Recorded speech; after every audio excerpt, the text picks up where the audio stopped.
നേരം പുലർന്നതേയുള്ളൂ. അമ്മയുടെ നിർത്താതെയുള്ള വിളി കേട്ടുകൊണ്ടാണ് വിഷ്ണു ഉറക്കമുണർന്നത്. ഉറക്കം പാതി മുറിഞ്ഞതിന്റെ ഈർഷ്യയോടെ അവൻ ചെന്ന് വാതിൽ തുറന്നു. എന്താ അമ്മേ കാര്യം? അവൻ ദേഷ്യത്തോടെ ചോദിച്ചു. അവന്റെ ആ ചോദ്യവും ഭാവവും ശ്രീദേവിക്ക് അത്ര രസിച്ചില്ല. എന്താടാ, വിളിച്ചത് നിനക്ക് ഇഷ്ടമായില്ലെന്ന് തോന്നുന്നു? അതെ, ഇഷ്ടമായില്ല. വെളുപ്പാങ്കാലത്ത് മനുഷ്യൻ ചുരുണ്ടുകൂടി കിടന്നുറങ്ങുമ്പോൾ വിളിച്ചെഴുന്നേപ്പിച്ചാൽ ആർക്കായാലും ദേഷ്യം വരും. അവൻ പറഞ്ഞു. ഇടാ, രാവിലെ ഒരു കാര്യം പറഞ്ഞു, അത് പറയാൻ വിളിച്ചതാ. ചിറയിലെ കല്യാണിയമ്മ രാവിലെ പാൽ വാങ്ങാൻ വന്നപ്പോൾ പറഞ്ഞതാ. അറിഞ്ഞ പാടെ അച്ഛൻ അങ്ങോട്ട് പോയി. അച്ഛൻ എങ്ങോട്ട് പോയെന്നാ? അമ്മ കാര്യം പറ. അവന് ദേഷ്യം വരാൻ തുടങ്ങി. എടാ മോനെ, കിഴക്കേപ്പാടത്തെ ഗോപന്റെ ഭാര്യ സന്ധ്യ മരിച്ചുപോയി. സന്ധ്യേച്ചി മരിച്ചുപോയെന്നോ? അവൻ ഞെട്ടലോടെ ചോദിച്ചു. അതേടാ മോനെ. എങ്ങനെയാ മരിച്ചത്? ചോദിക്കുമ്പോൾ അവന്റെ ശബ്ദം വിറയ്ക്കുന്നുണ്ടായിരുന്നു. അതറിയില്ലടാ. ഗോപന്റെ അമ്മ ശാരദേച്ചി വെളുപ്പിനെ എഴുന്നേറ്റ് വന്നപ്പോൾ അടുക്കളവാതിൽ തുറന്നു കിടക്കുന്നത് കണ്ട് വന്നു നോക്കിയതാ. വരാന്തയിൽ ചോരയിൽ കുളിച്ച് സന്ധ്യ കമിഴ്ന്നു കിടക്കുന്നതാണ് കണ്ടത്. ഭയന്നു പോയ അവർ നിലവിളിച്ച് ആളെ കൂട്ടി. നിലവിളി കേട്ട് ഓടിയെത്തിയ നാട്ടുകാർ കണ്ടത് സന്ധ്യയെ പിടിച്ചുയർത്താൻ നോക്കുന്ന ശാരദേച്ചിയാണ്. ചോര പശ്ചിമയിൽ ഇഴുകി അവളുടെ ശരീരം തിണ്ണയിലേക്ക് തന്നെ വീണു. ഓടി വന്ന നാട്ടുകാർ ആശുപത്രിയിൽ കൊണ്ടുപോകാൻ നോക്കിയപ്പോൾ മരിച്ചു എന്നുറപ്പായി. അവർ വിവരം മെമ്പർ കൃഷ്ണക്കുറുപ്പിനെ വിളിച്ചറിയിക്കുകയും അയാൾ പോലീസിൽ അറിയിക്കുകയും ചെയ്തു. ഇത്രയും കല്യാണിയമ്മ രാവിലെ പറഞ്ഞറിഞ്ഞതാണ്.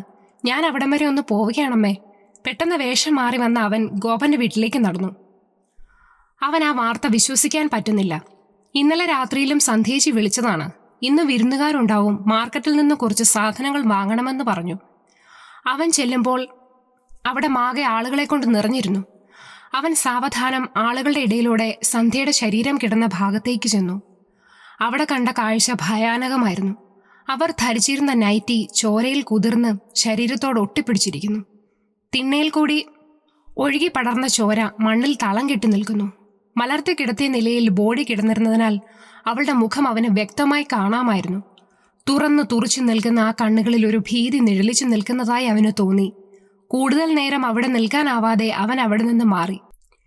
മരണവീടാണെങ്കിലും ആളുകൾ ചെറിയ ചെറിയ കൂട്ടങ്ങളായി നിന്നുകൊണ്ട് അവരവരുടേതായ രീതിയിൽ കഥകൾ പറയുന്നുണ്ടായിരുന്നു. അവൻ നാട്ടിലില്ലല്ലോ, വല്ല ചുറ്റിക്കളിയും ഉണ്ടായി കാണും. അവസാനം തലയിലാവുമെന്ന് കരുതി ആരെങ്കിലും പണി കൊടുത്തതാവും. പുത്തൻപുരയിലെ ജോണി കൂട്ടുകാരോടായി പറഞ്ഞു. അത് ശരിയാ, ഏതു നേരവും അവളുടെ കാതിൽ മൊബൈൽ ഫോൺ ഉണ്ടാവും. ഏതവനായാലും വളച്ചവൻ ഭാഗ്യവാനാ. അടിപ്പൻ ചരക്കല്ലായിരുന്നോ? രാജേഷ് നിരാശയോടെ പറഞ്ഞു. ആളുകൾ അങ്ങനെ പല കമന്റുകളും പാസ്സാക്കിക്കൊണ്ടിരുന്നു. പെട്ടെന്ന് ഒരു പോലീസ് ജീപ്പ് ഗേറ്റിന് മുൻവശം വന്നു നിന്നു. ആളുകളുടെ സംസാരം പെട്ടെന്ന് നിലച്ചു. അലറി പെയ്യുന്ന മഴ പെട്ടെന്ന് തോർന്ന പോലെ. നിർത്തിയ ജീപ്പിൽ നിന്നും SI അനന്തരാമനും 3-4 പോലീസുകാരും ഇറങ്ങി. പരിചയഭാവത്തിൽ മുന്നിലെത്തിയ മെമ്പർ കൃഷ്ണക്കുറുപ്പിനോട് അനന്തരാമൻ തിരക്കി. എവിടെയാ ബോഡി കിടക്കുന്നത്? അടുക്കള ഭാഗത്തുള്ള വരാന്തയിലാണ് സർ. പറഞ്ഞുകൊണ്ട് അയാൾ അവർക്ക് മുന്നേ നടന്നു. അവർക്ക് ചുറ്റും ഒരു വലയം തീർത്തുകൊണ്ട് ആളുകൾ അവരെ അനുഗമിച്ചു. ബോഡിയും അതിനു ചുറ്റുമുള്ള പ്രദേശവും സൂക്ഷ്മമായി നിരീക്ഷിച്ച അനന്തരാമൻ ഇൻക്വസ്റ്റ് നടപടികൾ പൂർത്തിയാക്കി ബോഡി പോസ്റ്റ്മോർട്ടത്തിന് അയക്കാനുള്ള നിർദ്ദേശം നൽകി. മാറി നിന്ന് കാര്യങ്ങൾ നിരീക്ഷിക്കുന്നതിനിടയിൽ അനന്തരാമൻ തിരക്കി. ആരാ മെമ്പറെ ബോഡി ആദ്യം കണ്ടത്? അത് ഗോപന്റെ അമ്മയാണ്. അവരുടെ നിലവിളി കേട്ട് ഓടിക്കൂടിയ നാട്ടുകാരിൽ ഒരാൾ വിളിച്ചു പറഞ്ഞ ഞാൻ വിവരമറിയുന്നത്. അപ്പോൾ തന്നെ ഞാൻ സാറിനെ വിവരമറിയിച്ചു. അവരെ എനിക്കൊന്ന് കാണണം. ചില കാര്യങ്ങൾ ചോദിച്ചറിയാനുണ്ട്. ഇപ്പോൾ വേണ്ട സാറേ, അവർ ആകെ തകർന്നിരിക്കുക. അത്രയ്ക്കിഷ്ടമായിരുന്നു അവളെ. അവർ അങ്ങനെയാ കഴിഞ്ഞത്. അനന്തരാമൻ ഒന്നും മൂളിയതല്ലാതെ അതിന് മറുപടി പറഞ്ഞില്ല. നടപടികൾ പൂർത്തിയാക്കി ബോഡി പോസ്റ്റ്മോർട്ടത്തിന് ആംബുലൻസിൽ കയറ്റി ആലപ്പുഴ മെഡിക്കൽ കോളേജിലേക്ക് അയച്ചിട്ട് കോൺസ്റ്റബിൾ ഗോപിനാഥൻ അനന്തരാമൻ അടുത്തേക്ക് വന്നു. സർ, ബോഡിയുടെ വയർഭാഗത്തല്ലാതെ വേറെ മുറിവുകളോ പാടുകളോ പ്രഥമ ദൃഷ്ടിയാ ഇല്ല. പിന്നെ അനന്തരാമന്റെ നെറ്റിയിൽ ചുളിവുകൾ വീണു. പിന്നെ സർ, വയറിന്റെ ഭാഗം പൂർണ്ണമായി കുത്തിപ്പൊളിച്ച പോലുണ്ട്. കുടൽമാല വരെ പുറത്ത് ചാടിയിട്ടുണ്ട്. എൻ്റെ സർവീസിൽ ഇത്രയും ഭീകരമായ കാഴ്ച ആദ്യമായാണ് സർ. അത് പറയുമ്പോൾ അയാളുടെ കണ്ണുകളിൽ നിന്ന് തന്നെ അനന്തരാമന് കരുത്തു വ്യക്തമായി. മറുപടി പറയാതെ SI അനന്തരാമൻ സെൽഫോൺ എടുത്ത് മെഡിക്കൽ കോളേജിലെ പോലീസ് സർജൻ എബി മാത്യുവിനെ വിളിച്ചു. ഫോൺ എടുത്തുകൊണ്ട് എബി മാത്യു ചോദിച്ചു. എന്താ അനന്ത, പതിവില്ലാതൊരു വിളി? കാര്യമുണ്ട് എബി, അല്പം സീരിയസ് ആണ്. അതെനിക്ക് മനസ്സിലായി. എന്തെങ്കിലും കാര്യസാധ്യത്തിനല്ലേ നീ വിളിക്കാറുള്ളൂ? എബി, ഇന്നിവിടെ ഒരു ബോഡി പോസ്റ്റ്മോർട്ടത്തിന് വരും. ഒരു സന്ധ്യ ഗോപകുമാറിൻ്റെ കൊലപാതകമാണെന്നാണ് പ്രാഥമിക നിഗമനം.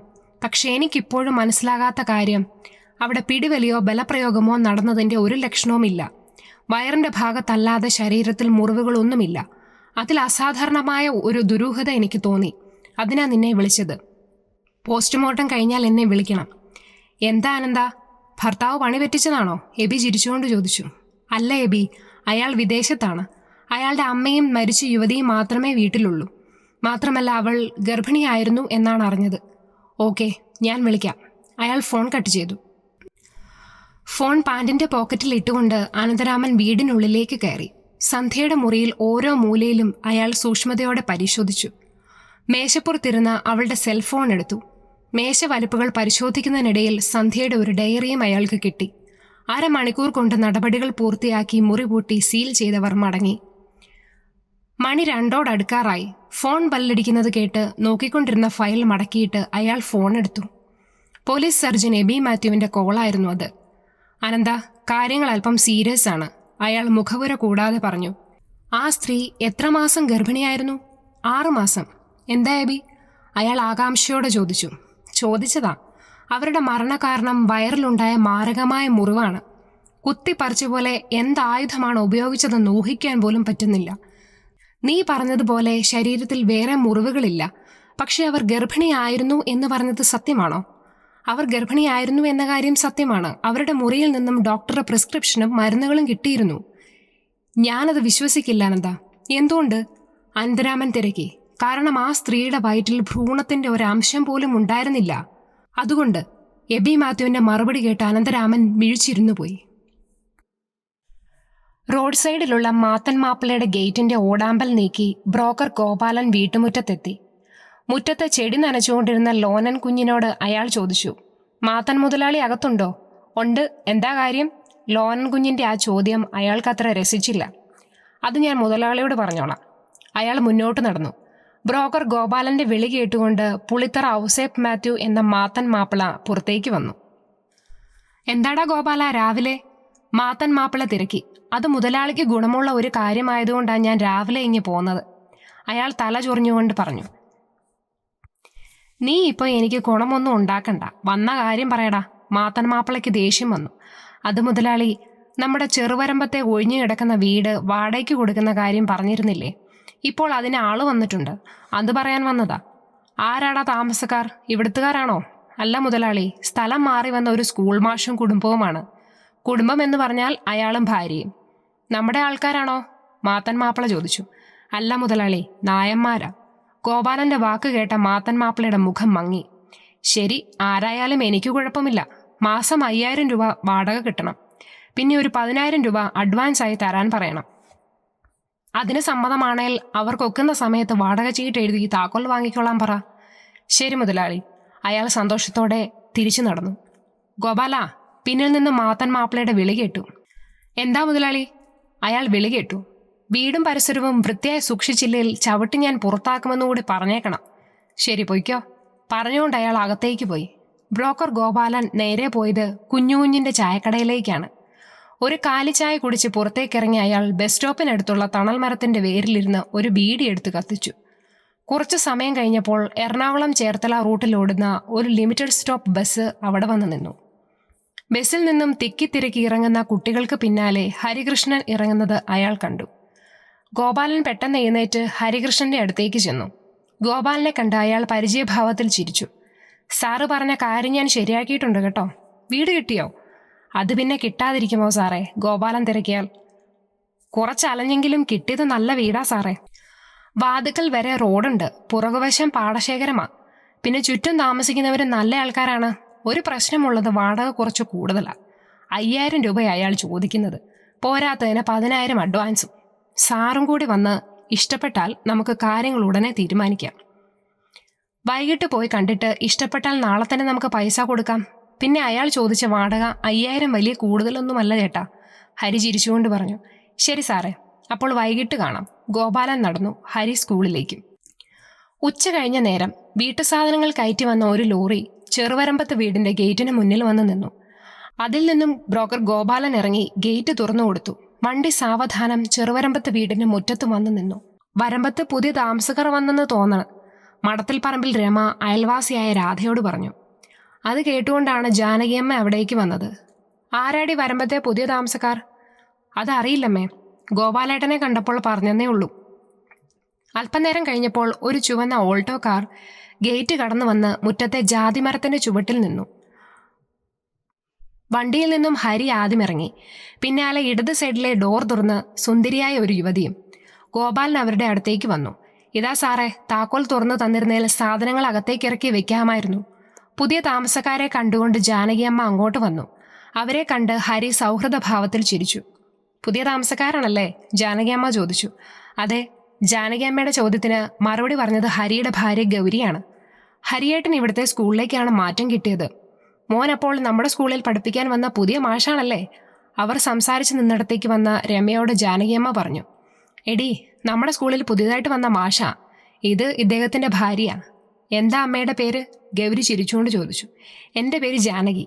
എല്ലാവരും ജാനകിയമ്മയെന്ന് വിളിക്കും. ഇതെൻ്റെ മോൻ വാസൂട്ടിയുടെ ഭാര്യ രമ. അവരുടെ സംസാരം കേട്ടുകൊണ്ട് നിന്ന ഹരി സ്വയം പരിചയപ്പെടുത്തി. ഞാൻ ഹരികൃഷ്ണൻ. ഇത് ഭാര്യ ഗൗരി. പാലക്കാടാണ് വീട്. ഇവിടേക്ക് സ്ഥലമാറ്റം കിട്ടിയിട്ട് ഒരാഴ്ചയായി. നിങ്ങൾ രണ്ടാൾ മാത്രമേ ഉള്ളോ? അതെ, ഹരി പറഞ്ഞു. അപ്പോൾ കുട്ടികൾ? രമ ചോദിച്ചു. ഞങ്ങൾക്ക് കുട്ടികളായിട്ടില്ല, ഉടനെ ആവും. ഗൗരിക്ക് ഇപ്പോൾ വിശേഷമുണ്ട്. ഹരി അത് പറയുമ്പോൾ ഗൗരിയുടെ മുഖം നാണം കൊണ്ട് ചുവന്നു.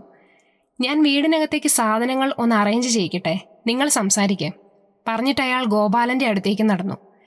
എന്നാൽ മോളും ചെന്ന് വീടൊക്കെ ഒന്ന് കാണ്, ഞങ്ങൾ പോയിട്ട് പിന്നെ വരാം. ജാനകിയമ്മ രമയുമായി വീട്ടിലേക്ക് പോയി. വീട് നിൽക്കുന്ന പ്രദേശവും ഗൗരിക്ക് നന്നേ ഇഷ്ടപ്പെട്ടു. പച്ചപ്പ് നിറഞ്ഞ പ്രദേശം. ചുറ്റും അധികം താമസക്കാർ ഇല്ലെങ്കിലും ഉള്ളവർ നല്ല ആളുകളായിരിക്കുമെന്ന് ജാനകിയമ്മയുടെ പെരുമാറ്റത്തിൽ നിന്ന് അവൾക്ക് തോന്നി. ആദ്യ കാഴ്ചയിൽ തന്നെ ആ അമ്മയോട് വല്ലാത്തൊരു ഇഷ്ടം. ഗോപാലനും സഹായികളും ചേർന്ന് വീട്ടുസാധനങ്ങൾ ഇറക്കി വെക്കുന്നുണ്ടായിരുന്നു. ഗൗരി വീടിനുൾവശം കയറി കാണുകയായിരുന്നു. പുരാതനമെങ്കിലും വലിയ വീടായിരുന്നു അത്. ഇടയ്ക്കെപ്പോഴോ ചില മാറ്റം വരുത്തിയിട്ടുണ്ടെന്ന് അവൾക്ക് തോന്നി. ആധുനികതയുടേതായ ചില പൊളിക്കലും മറ്റും. 3 ബെഡ്റൂമുകൾ, അതിൽ 2 ബാത്ത് അറ്റാച്ച്ഡ് ആയിട്ടാണ്. വിശാലമായ ഹാളും കടന്നു ചെന്നത് ഡൈനിങ് ഹാളിലേക്കാണ്. അടുക്കളയോട് ചേർന്ന ഒരു സ്റ്റോർ റൂം, വിശാലമായ വർക്ക് ഏരിയയുടെ വാതിൽ തുറന്നു ചെല്ലുമ്പോൾ കിഴക്ക് പടിഞ്ഞാറായി വലിയ കോലായി. കോലായിയുടെ വടക്ക് കിഴക്കേ കോണിലായി ഒരു വലിയ കിണർ. ഉപയോഗിക്കാത്തതിനാലാവണം അതിൻ്റെ ഭിത്തി മുഴുവൻ പൂപ്പൽ പിടിച്ചിരിക്കുന്നു. കുറച്ചകലെയായി ഒരലക്കുകല്ലും അതിനോട് ചേർന്ന പൈപ്പുമുണ്ട്.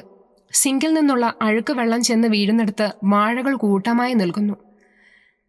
പിന്നെ ഏതൊക്കെയോ കാട്ടുചെടികളും. കോലായുടെ പടിഞ്ഞാറേ അരികിൽ നിന്ന് നോക്കിയാൽ വിശാലമായ പറമ്പ് കഴിഞ്ഞ് പച്ചപ്പ് നിറഞ്ഞു നിൽക്കുന്ന പാടം കാണാം. ഗൗരി, നീ എന്തെടുക്കുക? ഹരിയുടെ ചോദ്യം കേട്ടുകൊണ്ടവൾ അകത്തേക്ക് ചെന്നു. ഞാൻ ഇവിടെയെല്ലാം ഒന്ന് കാണുകയായിരുന്നു ഹരിയേട്ടാ. അടുക്കളയിലേക്കുള്ള എല്ലാ സെറ്റപ്പും ചെയ്തു കഴിഞ്ഞു. ഇനി ഐശ്വര്യമായിട്ട് ഞങ്ങൾക്കൊരു ഗ്ലാസ് കട്ടൻ ചായ ഇട്ടതാ. 10 മിനിറ്റ് ഹരിയേട്ടാ, ഇപ്പോൾ തരാം. അവൾ സാരിയുടെ കോന്തലെടുത്ത് ഇടയിൽ കുത്തിക്കൊണ്ട് അകത്തേക്ക് പോയി. കുറച്ചു സമയത്തിന് ശേഷം അവൾ എല്ലാവർക്കുമുള്ള ചായയുമായി വന്നു. ചായ കൂടി കഴിഞ്ഞ് കുറച്ചു നേരത്തെ വിശ്രമത്തിന് ശേഷം ഗോപാലനും കൂട്ടരും അവരുടെ പണി തുടർന്നു. നേരം സന്ധ്യയോടടുക്കാറായി. ഗോപാലനും കൂട്ടരും പണി കഴിഞ്ഞ് പോയപ്പോൾ കുളി കഴിഞ്ഞ് വന്ന് തോർത്തഴയിലേക്ക് വിരിക്കുന്നതിനിടയിൽ ഹരി ഗൗരിയോട് ചോദിച്ചു. എങ്ങനെയുണ്ട് വീട്? നിനക്കിഷ്ടായോ? അടുപ്പിലെ കലത്തിലേക്ക് അരി കഴുകി ഇടുകയായിരുന്ന ഗൗരി തല തിരിച്ച് അവനെ നോക്കി. കൊള്ളാം, എനിക്കിഷ്ടപ്പെട്ടു. പിന്നെ എൻ്റെ ഭർത്താവിൻ്റെ സെലക്ഷൻ മോശമാവില്ലെന്ന് എനിക്കറിയാമായിരുന്നു. അങ്ങനെ പറയാൻ പറ്റില്ല. അതെന്താ? നിന്റെ കാര്യത്തിൽ അത് തെറ്റിയില്ലേ? അവൻ കുസൃതിയോടെ അവളുടെ കണ്ണുകളിലേക്ക് നോക്കി. ഓ എന്ന് അവൾ ചിരിച്ചുകൊണ്ട് കയ്യിലെ വെള്ളം അവൻ്റെ മുഖത്തേക്ക് തെറിപ്പിച്ചു. വാതിക്കൽ ആരുടെയോ വിളിയൊച്ച കേട്ടുകൊണ്ട് ഗൗരി ചെന്ന് വാതിൽ തുറന്നു. വാതിക്കൽ ജാനകിയമ്മ നിൽക്കുന്നു. കൂടെ 6-7 വയസ്സ് പ്രായം തോന്നിക്കുന്ന ഒരു പെൺകുട്ടിയും ഉണ്ടായിരുന്നു. ഗൗരിയെ കണ്ടതും അവൾ ജാനകിയമ്മയുടെ സെറ്റുമുണ്ടിന്റെ കോന്തൽ കൊണ്ട് മുഖം മറച്ചു. കൂടെ വരാൻ ശാഠ്യം പിടിച്ചിട്ട് ഇവിടെ വന്നപ്പോൾ എൻ്റെ പുറകിൽ ഒളിക്കുവാണോ? ജാനകിയമ്മ സെറ്റിന്റെ കോന്തൽ അവളുടെ കയ്യിൽ നിന്നും വിടുവിച്ചുകൊണ്ട് ചോദിച്ചു. വാസൂട്ടിയുടെ ഇളയ കുട്ടിയാ. എന്നെ മതി, ഇവളുടെ അമ്മയെ വേണ്ട. ഞാൻ എവിടെ പോയാലും കൂടെ കൂടും, വാലായിട്ട്. വാ, അകത്തേക്ക് വാ. ജാനകിയമ്മയുടെ കൈക്ക് പിടിച്ചവൾ അകത്തേക്ക് കൂട്ടി. കുറച്ചു നേരം കൊണ്ട് തന്നെ ഗൗരിക്കുട്ടിയുമായി അടുത്തു. ഇപ്പോൾ അവളുടെ നാണമെല്ലാം മാറി. ജാനകിയമ്മയുമായി നാട്ടുകാര്യങ്ങൾ പറഞ്ഞ് സമയം പോയത് അവരറിഞ്ഞില്ല. 10 മണി കഴിഞ്ഞു ജാനകിയമ്മ പോയപ്പോൾ. അപ്പോഴേക്കും ഗായത്രിക്കുട്ടി ഉറങ്ങിയിരുന്നു. അവളെയും എടുത്തുകൊണ്ടാണ് ജാനകിയമ്മ പോയത്. ജാനകിയമ്മ പോയി കഴിഞ്ഞ് അവർ അത്താഴം കഴിച്ച് എഴുന്നേറ്റപ്പോൾ സമയം ഒരുപാടായി. പാത്രങ്ങൾ കഴുകി വെച്ച് വേസ്റ്റ് ബോക്സിലിരുന്ന എച്ചിൽ പുറത്തേക്ക് കളയുന്നതിനായി അവൾ വരാന്തയിലേക്ക് ഇറങ്ങി. വരാന്തയിൽ നിന്നുകൊണ്ട് എച്ചിൽ വാഴയുടെ ചുവട്ടിലേക്ക് നീട്ടിയിട്ട് തിരിച്ചു നടക്കുമ്പോൾ വാഴയുടെ മറവിൽ എന്തോ അനങ്ങുന്നതുപോലെ അവൾക്ക് തോന്നി. വാഴയുടെ മറവിൽ എന്തോ ഉണ്ടെന്ന് സംശയം തോന്നിയ ഗൗരി ഇറയത്തേക്ക് കുറച്ചുകൂടി നീങ്ങി നിന്നുകൊണ്ട് ഒന്നുകൂടി ശ്രദ്ധിച്ചു നോക്കി. അപ്പോൾ വാഴയുടെ മറയിൽ നിന്ന് തിളങ്ങുന്ന 2 കണ്ണുകളുള്ള ഒരു കറുത്ത രൂപം തന്നെ നോക്കി നിൽക്കുന്നത് അവൾ കണ്ടു. ഹരിയേട്ടാ! ഗൗരിയുടെ നിലവിളി പോലുള്ള ശബ്ദം കേട്ടുകൊണ്ട് ഹരി ഓടി വന്നു. എന്ത് പറ്റി ഗൗരി? അവൻ ചോദിച്ചുകൊണ്ട് അവളുടെ തോളിൽ പിടിച്ചു. ആ വാഴയുടെ മറയിൽ എന്തോ ഉണ്ട്, അതെന്നെ തന്നെ നോക്കുന്നത് എനിക്ക് തോന്നി. ഞാൻ പേടിച്ചുപോയി. അവൾ വിറയ്ക്കുന്നുണ്ടെന്ന് അവന് തോന്നി. അത് വല്ല മരപ്പെട്ടിയോ പൂച്ചയോ ആയിരിക്കും, പറഞ്ഞുകൊണ്ട് അയാൾ മുറ്റത്തേക്കിറങ്ങി. ഇവിടെ ഒന്നുമില്ലല്ലോ, പുതിയ സ്ഥലമല്ലേ, നിനക്ക് പേടികൊണ്ട് തോന്നിയതാവും, അവൻ ചിരിച്ചുകൊണ്ട് പറഞ്ഞു. വാ, നമുക്ക് കിടക്കാം. അവളുടെ തോളിലൂടെ കൈയിട്ടുകൊണ്ട് അവൻ അകത്തേക്ക് നടന്നു. അകത്തേക്ക് കടന്ന് വാതിലടയ്ക്കാൻ നേരം അവൾ സംശയം തീരാതെ വാഴകൾ നിൽക്കുന്നിടത്തേക്ക് നോക്കി. ഇല്ല, അവിടെ ഒന്നും തന്നെ ഇല്ല, തനിക്ക് തോന്നിയതാവും. കുറച്ചു നേരം അങ്ങനെ തന്നെ നിന്നിട്ട് ഒരു നിശ്വാസത്തോടെ വാതിലുകൾ അടച്ചു കുറ്റിയിട്ടു. ലൈറ്റുകൾ അണച്ചവൾ മുറിയിലേക്ക് നടന്നു. അപ്പോൾ കുറച്ചകലെ ഇരുളിന്റെ മറവിൽ തിളങ്ങുന്ന കണ്ണുകളുള്ള കറുത്തിരണ്ട ഒരു പൈശാചിക സത്വം അവളെ നോക്കി പല്ലിളിച്ചുകൊണ്ട് നാവ് നൊട്ടി നുണയുന്നുണ്ടായിരുന്നു. നേരം നന്നേ പുലർന്നു കഴിഞ്ഞാണ് ഗൗരി ഉറക്കമുണർന്നത്. രാത്രിയിൽ കണ്ട ആ രൂപം അവളുടെ മനസ്സിനെ വല്ലാതെ അസ്വസ്ഥമാക്കിയിരുന്നു. എപ്പോഴോ ഉറങ്ങിപ്പോയി. അവൾ നോക്കുമ്പോൾ ഹരി നല്ല ഉറക്കമാണ്. അവൾ കുളി കഴിഞ്ഞ് ചായയുമായി വരുമ്പോഴും ഹരി ഉണർന്നിട്ടില്ല. ചായക്കപ്പ് മേശപ്പുറത്ത് വെച്ചിട്ട് അവൾ അയാളെ വിളിച്ചുണർത്തി. കട്ടിലിന്റെ ക്രാസിയിലേക്ക് പില്ലോ ചാരി വെച്ച് അതിൽ ചാരി ഇരുന്നുകൊണ്ട് ഹരി ചായക്കപ്പ് വാങ്ങി. അയാൾ ചായ കുടിക്കുന്നതിനിടയിൽ ഗൗരി ചോദിച്ചു, ഇന്ന് പോകുന്നില്ലേ? സമയം എത്ര ആയിന്നാ? അയാൾ മറുപടി ഒന്നും പറയാതെ മൂളുക മാത്രം ചെയ്തു. മുറ്റത്തപ്പോൾ ജാനകിയമ്മയുടെ വിളി കേട്ടു. വാതിൽ തുറന്ന് പുറത്തേക്ക് ചെന്ന ഗൗരിയോട് ജാനകിയമ്മ പറഞ്ഞു, ഞാൻ ഇവനെ ഒന്ന് പരിചയപ്പെടുത്താൻ വന്നതാ മോളെ. ഞങ്ങളുടെ മേലെടുത്തെ രാമകൃഷ്ണന്റെ മോനാ വിഷ്ണു. ഇവനായി പ്രദേശത്ത് പാൽ വിതരണം നടത്തുന്നത്. ഹരിയേട്ടനോടൊന്ന് ചോദിക്കട്ടെ. അവൾ അകത്തേക്ക് പോയിട്ട് പെട്ടെന്ന് വന്നു. 1/2 ലിറ്റർ പാൽ നാളെ മുതൽ വയ്ക്കണം. പൈസ മാസം മതിയോ ഡെയിലി വേണോന്ന് ഏട്ടൻ ചോദിച്ചു. മാസം മതി ചേച്ചി. അപ്പോഴേക്കും ഹരി അങ്ങോട്ട് വന്നു. ഇവിടെ എന്ത് സഹായം വേണമെങ്കിലും ഇവനോട് പറഞ്ഞാൽ മതി മോനെ, ഇവൻ സഹായിക്കും, ജാനകിയമ്മ പറഞ്ഞു. അപ്പോഴും വിഷ്ണു വെറുതെ ചിരിച്ചതേയുള്ളൂ. ഞാൻ പോണു മുത്തശ്ശി. വിഷ്ണു, നാളെ മുതൽ ഒരു പത്രം കൂടി ഇടാനുള്ള ഏർപ്പാട് ചെയ്യണം. ഏത് പത്രമാണ് വേണ്ടത്? മനോരമ മതി. ശരി സർ, ഞാൻ പത്രക്കാരനോട് പറയാം. അവൻ നടന്നകന്നു. ഇവൻ നല്ല കൊച്ചനാ, ആരോട് മോശമായ ഒരു വാക്കുപോലും പറയില്ല. അതിന് ആവിധമുള്ള കുട്ടികളുമായി കൂട്ടുമില്ല. അതുപോലെയാ രാമകൃഷ്ണൻ 2നെ വളർത്തിയത്. അതിൻ്റെ ഗുണ പറയുമ്പോൾ ജാനകിയമ്മയുടെ വാക്കുകളിൽ വാത്സല്യം തുളുമ്പി. ഗായത്രിക്കുട്ടി എന്തേ, എഴുന്നേറ്റില്ലേ? അവൾ എഴുന്നേൽക്കുന്ന സമയമായി വരുന്നതേ ഉള്ളൂ. ഞാൻ ചെല്ലട്ടെ മോളെ? പിന്നെ വരണം. ഹരിയേട്ടൻ സ്കൂളിൽ പോയാൽ പിന്നെ ഞാൻ ഒറ്റയ്ക്കാണ്. അതിനെന്താ മോളെ, ഞാൻ വരാം. അല്ലെങ്കിൽ മോൾക്ക് അങ്ങോട്ടും വരാലോ, പറഞ്ഞുകൊണ്ട് അവർ വീട്ടിലേക്ക് നടന്നു. കുറച്ചു കഴിഞ്ഞപ്പോൾ ഹരി വേഷം മാറി വന്നു. എവിടെ പോകുന്നു ഇത്ര രാവിലെ? സ്കൂളിലേക്കാണോ? കുറച്ച് സാധനങ്ങളുടെ ലിസ്റ്റ് തന്നിരുന്നില്ലേ, അത് വാങ്ങിയിട്ട് വരാമെന്ന് തീരുമാനിച്ചു. അപ്പോൾ ഇന്ന് ജോലിക്ക് പോണില്ലേ? ഇല്ല, കുറച്ച് ദിവസത്തേക്ക് ലീവ് എടുക്കാം. എന്നാൽ ഒരു 10 മിനിറ്റ് നിൽക്ക്, ഞാനിപ്പോൾ വേഷം മാറി വരാം. വേണ്ട, നീ ഇപ്പോൾ അധികം യാത്ര ചെയ്യണ്ട, ഇവിടെ ഇരുന്നാൽ മതി. അതെന്താ? അവൾക്ക് സങ്കടം വന്നു. അധികം യാത്ര ചെയ്യരുതെന്നും ആയാസപ്പെട്ട ജോലികൾ ചെയ്യരുതെന്നും ഡോക്ടർ പറഞ്ഞത് മറന്നോ ഗൗരി? അതെല്ലാ ഗർഭിണികളോടും ഡോക്ടർമാർ പറയുന്നതാ. എന്ന് വെച്ച് നമുക്ക് പോകേണ്ടടുത്ത് പോവാതിരിക്കാൻ പറ്റുമോ? പറ്റും. ഡോക്ടർമാർ പറയുന്ന എല്ലാവരുടെയും കാര്യം എനിക്കറിയില്ല. എനിക്ക് എൻ്റെ ഭാര്യയുടെയും അവളുടെ വയറ്റിൽ വളരുന്ന എൻ്റെ കുഞ്ഞിൻ്റെയും കാര്യം മാത്രം അറിഞ്ഞാൽ മതി. ഞാൻ പോയിട്ട് പെട്ടെന്ന് വരാം. അവളുടെ മുടിയിൽ തഴുകിക്കൊണ്ട് അവൻ പറഞ്ഞു. വേണമെങ്കിൽ ജാനകിയമ്മയെ വിളിച്ച് കൂട്ടിനിർത്താം. വേണ്ട, വേഗം പോയിട്ട് വന്നാൽ മതി, അവനോട് ചേർന്ന് നിന്നുകൊണ്ട് അവൾ പറഞ്ഞു. പേടിയുണ്ടോടി ഒറ്റയ്ക്കിരിക്കാൻ? ഇറങ്ങാൻ നേരം സംശയം തീരാതെ ഹരി ചോദിച്ചു. ഇല്ല, സമയം കളയാതെ സാറൊന്ന് പോയിട്ട് വാ. അച്ഛൻ പോയിട്ട് വരാമടാ മക്കളെ. അവളുടെ വയറിൽ വിരലോടിച്ചുകൊണ്ട് പറഞ്ഞിട്ടയാൾ ഇറങ്ങി. ഹരി പോയി കഴിഞ്ഞ് വാതിലടച്ച് ഹാളിൽ വന്നിരുന്നവൾ TV ഓൺ ചെയ്തു. റിമോട്ടിൽ ചാനൽ മാറ്റുന്നതിനിടയിൽ സെൽഫോൺ ബെല്ലടിക്കുന്നത് കേട്ട് അവൾ ചെന്ന് ഫോൺ എടുത്തു. ഹരിയേട്ടൻ്റെ അമ്മയുടെ കോൾ എടുത്തുകൊണ്ട് അവൾ ചോദിച്ചു. എന്താ അമ്മേ രാവിലെ? വെറുതെ വിളിച്ചതാ മോളെ. നിങ്ങൾ അവിടെ ചെന്ന് കഴിഞ്ഞ് വിളിച്ചതല്ലാതെ പിന്നെ വിളിച്ചില്ലല്ലോ. അവരുടെ സംസാരത്തിൽ പരിഭവം. അച്ഛനും മക്കളും രാവിലെ തൊട്ട് വിളിക്കുന്നതാ, കോൾ കിട്ടുന്നില്ലായിരുന്നു. ഫോൺ ബാഗിലായിരുന്നമ്മേ. ഹരിയേട്ടൻ്റെ ഫോൺ സ്വിച്ച് ഓഫ് ആയിരുന്നു, അതായിരിക്കും കിട്ടാഞ്ഞത്. അവിടെ ഹരിയുടെ സഹോദരി കൃഷ്ണയുടെയും അനുജൻ അനന്തുവിൻ്റെയും ഒച്ച വ്യക്തമായി കേൾക്കാം. ഞാൻ ഫോൺ കൃഷ്ണയ്ക്ക് കൊടുക്കാം മോളെ. ഏട്ടത്തി, കൃഷ്ണയുടെ ആഹ്ലാദം നിറഞ്ഞ വിളിയൊച്ച. എന്താ എന്താ മോളെ അവിടെ ഒരു ബഹളം? അവനെന്തേ? അനന്തൂട്ടൻ. അവൻ എൻ്റെ അടുത്തുണ്ടായിരുന്ന ഏട്ടത്തി. ഫോൺ അവൻ്റെ കയ്യിൽ കൊടുക്കാതെ എൻ്റെ കയ്യിൽ തന്നതിന് അമ്മയുമായി വഴക്കടിച്ച് മുറിയിലേക്ക് പോയി. സാരമില്ല മോളെ, അവനെ ഞാൻ വിളിച്ചോളാം. ഹരിയേട്ടൻ എന്തേ ഏട്ടത്തി? ഹരിയേട്ടൻ മാർക്കറ്റിൽ പോയി. നിങ്ങൾ എന്നാ ഇങ്ങോട്ട് വരുന്നത്? ഞായറാഴ്ച പോകാമെന്ന് അച്ഛൻ പറഞ്ഞിട്ടുണ്ട്. പിന്നെ വരവ് അച്ഛൻ്റെ നേരഫലം പോലെ ഇരിക്കും. ഗൗരി, ഗൗരി! അടുക്കളവാതിക്കൽ ആരുടെയോ വിളിയൊച്ച. ആരോ വിളിക്കുന്നുണ്ട് മോളെ. ആരാന്ന് നോക്കട്ടെ, പിന്നെ വിളിക്കാം. ഫോൺ കട്ട് ചെയ്ത് ടീപ്പോയിലേക്ക് വെച്ചിട്ട് അടുക്കള ഭാഗത്തേക്ക് നടക്കുന്നതിനിടയിൽ അവൾ ചോദിച്ചു, ആരാ? അവൾ ചെന്ന് വാതിൽ തുറന്നു. അവിടെ ആരുമില്ലായിരുന്നു. അവിടെ അഴുകിയ മാംസത്തിന്റെ അസഹ്യമായ ദുർഗന്ധം അനുഭവപ്പെട്ടു. ചുറ്റുപാട് നോക്കിയിട്ട് അവൾ അകത്ത് കയറി വാതിലടച്ചു. ഉള്ളിൽ വല്ലാത്തൊരു ഭയം. അവൾ അമ്മ ജപിച്ച് കയ്യിൽ കെട്ടിത്തന്ന ചരടിൽ പിടിച്ചു. അപ്പോൾ പുറത്ത് മരച്ചില്ലകളെ ഉലച്ചുകൊണ്ട് ഒരു കാറ്റ് വീശി അടിച്ചകന്നുപോയി. ഹരി വരുമ്പോൾ ഗൗരി പേടിച്ചിരിക്കുകയാണ്. അവൾ പറഞ്ഞ കാര്യം കേട്ടപ്പോൾ ഹരിക്ക് ചിരിയാണ് വന്നത്. ഇവിടെ ആരാ നിന്നെ പേര് വിളിക്കാൻ? ജാനകിയമ്മയുടെ വീട്ടുകാർക്കല്ലാതെ വേറെ അയൽക്കാർക്കാർക്കും നിന്നെ പരിചയമില്ലല്ലോ. അവരാരുമല്ല. അപരിചിതമായ ഒരു സ്ത്രീയുടെ വിളിയൊച്ചയാണ് ഞാൻ കേട്ടത്. ചെന്ന് നോക്കുമ്പോൾ ആരുമില്ല. അവിടെ മാകെ വല്ലാത്ത ദുർഗന്ധമായിരുന്നു. അതാ ഞാൻ പേടിച്ചത്. നീ ഒറ്റയ്ക്കായതുകൊണ്ട് തോന്നണതാ. അച്ഛൻ വരുമ്പോൾ നിന്റെ ജൂലിയെ കൂടി കൊണ്ടുവരാൻ പറയാം. അവളുള്ളപ്പോൾ പേടി വേണ്ട. ആളനക്കം കണ്ടാൽ കുര തുടങ്ങിക്കോളും. അവൻ അവളെ സമാധാനിപ്പിച്ചു. അവൾക്ക് മനം പുരട്ടുന്നതുപോലെ തോന്നി. വാതിൽ തുറന്നപ്പോൾ അടിച്ചു കയറിയ അഴുകിയ മാംസത്തിന്റെ ഗന്ധം മൂക്കിൽ നിന്ന് പോകുന്നില്ല. അകാരണമായ ഒരു ഭയം അവളിൽ നിറഞ്ഞു. നേരം പുലർന്നപ്പോഴേ ഒരാൾ മാർക്കറ്റിൽ പോയതാണ്. മണി 10 ആവുന്നു. ഇതുവരെ ആളെ കണ്ടില്ല. മാർക്കറ്റിലുള്ള സകല സാധനങ്ങളും വാങ്ങിക്കൊണ്ടാവും വരവ്.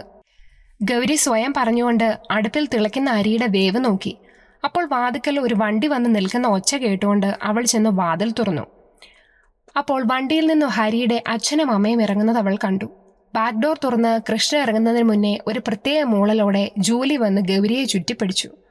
അവളുടെ സ്നേഹപ്രകടനം കണ്ടപ്പോൾ ഗൗരിയുടെ കണ്ണ് നിറഞ്ഞു.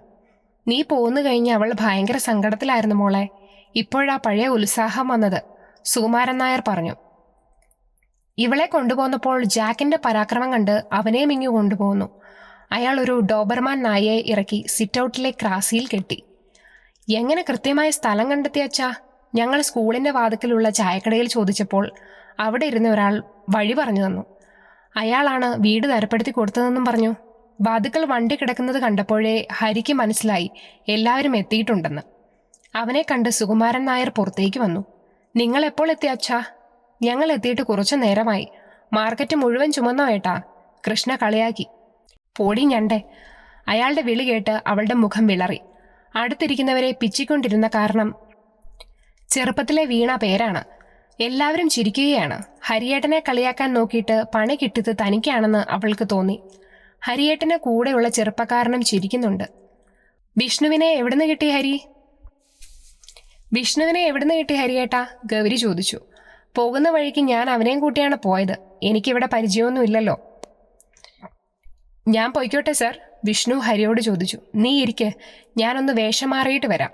അയാൾ അകത്തേക്ക് പോയി. അവിടെ പെണ്ണുങ്ങളെല്ലാം അടുക്കളയിൽ പാചകം ചെയ്യുന്ന സമയത്ത് ഹരിയും വിഷ്ണുവും സുകുമാരൻ നായരും നാട്ടുകാര്യങ്ങൾ പറഞ്ഞിരിക്കുകയായിരുന്നു. സംസാരത്തിനിടയ്ക്ക് സന്ധ്യയുടെ മരണകാരണവും കടന്നു വന്നു. ആ മരണത്തെക്കുറിച്ച് പറയുന്ന വിഷ്ണുവിന്റെ മുഖം വല്ലാതാകുന്നതും കണ്ണുകൾ നിറഞ്ഞു വരുന്നതും ഹരി ശ്രദ്ധിച്ചു. എന്തു പറ്റിയടാ, കണ്ണു നിറയുന്നല്ലോ? ഹരി ചോദിച്ചു. എനിക്ക് ആ വീടുമായി നല്ല ബന്ധമായിരുന്നു സർ. മരിക്കുന്നതിന് തലേ ദിവസം രാത്രിയിലും സന്ധ്യേച്ചി എന്നെ വിളിച്ചിരുന്നു. എന്ത് സഹായത്തിനും എന്നെയാണ് വിളിച്ചിരുന്നത്. ആ ചേച്ചി മരിച്ചെന്ന് എനിക്ക് ഇപ്പോഴും വിശ്വസിക്കാൻ പറ്റുന്നില്ല സർ. പറഞ്ഞു തീരുമ്പോൾ അവന്റെ തൊണ്ട ഇടറിയിരുന്നു. പോട്ടടാ മോനെ, നീ സങ്കടപ്പെടാതെ. സുകുമാരൻ നായർ അവനെ ആശ്വസിപ്പിച്ചു. ആരാ ആ ചേച്ചിയെ കൊന്നത്? അവന്മാരെ പിടിച്ചോ? അതുവരെ ടി വിയിൽ ശ്രദ്ധിച്ചുകൊണ്ടിരുന്ന അനന്തൂട്ടൻ ചോദിച്ചു. പോലീസ് അന്വേഷണം ഊർജിതമായി നടക്കുന്നുണ്ട്. ഒരുപാട് ആൾക്കാരെ ചോദ്യം ചെയ്തു. ഒരു ദിവസം എന്നെ വിളിപ്പിച്ചിരുന്നു. എന്തിന്? ഹരി ചോദിച്ചു. സന്ധ്യേച്ചി അവസാന ദിവസം രാത്രിയിൽ എന്നെയും വിളിച്ചിരുന്നു. അതെന്തിനാണെന്നറിയാൻ. എന്നിട്ട് എന്തിനാണ് വിളിച്ചതെന്നും എനിക്ക് ആ വീടുമായുള്ള ബന്ധമൊക്കെ തിരക്കി. കുറച്ചു നേരത്തെ ചോദ്യം ചെയ്യലിന് ശേഷം പൊയ്ക്കൊള്ളാൻ പറഞ്ഞു.